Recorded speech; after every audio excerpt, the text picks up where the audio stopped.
ఒక పండితుడు ఒక ఊళ్ళో అందరికీ సాటింపెత్తాడు, నేను ఎంతటి చదువురాని మొద్దులకైనా చదువు నేర్పిస్తా అని. ఇక ఈ ముచ్చట ఆ ఊళ్ళున్న రాజుకు తెలిసింది. ఆ రాజు వ్యక్తిని పిలిపించి, ఏందయ్యా నువ్వు ఎంతటి చదువురాని మొద్దులకైనా చదువు నేర్పిస్తావట, నిజమేనా అని అడిగాడు. అప్పుడు ఈ వ్యక్తి ఏమన్నాడంటే, నిజమే రాజా, నాకు వరహాలు ఇస్తుండాలనే కానీ నేను గాడిద చేత కూడా వేదం నేర్పిస్తా అన్నాడట. అప్పుడు ఆ రాజు ఏమన్నాడంటే, మా కొట్టంలో ఒక గాడిద ఉన్నది, దానికి వేదం నేర్పియాలి, ఎంత తీసుకుంటావు అని అడిగాడు. అప్పుడు ఈ వ్యక్తి ఏమన్నాడంటే, నాకు ఒక 10 సంవత్సరాల కాలం ఇయ్యిర్రి, 10,000 వరహాలు ఇయ్యిర్రి, నేను వేదం నేర్పిస్తా అన్నాడు. అప్పుడు ఆ రాజు ఏమన్నాడంటే, సరే నీకు 10,000 వరహాలు ఇస్తా, కానీ నువ్వు ఈ 10 సంవత్సరాలలో కనుక వేదం నేర్పియకపోతే నీ తల తీసేస్తా అన్నాడు. ఈ వ్యక్తి సరే అన్నాడు.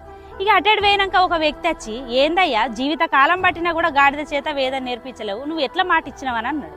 అప్పుడు ఈ వ్యక్తి అన్నాడంటే, ఈ 10 సంవత్సరాలలో నేనే పోవాలని ఏమున్నది, రాజే పోవచ్చు గాడిదే పోవచ్చు అన్నాడట.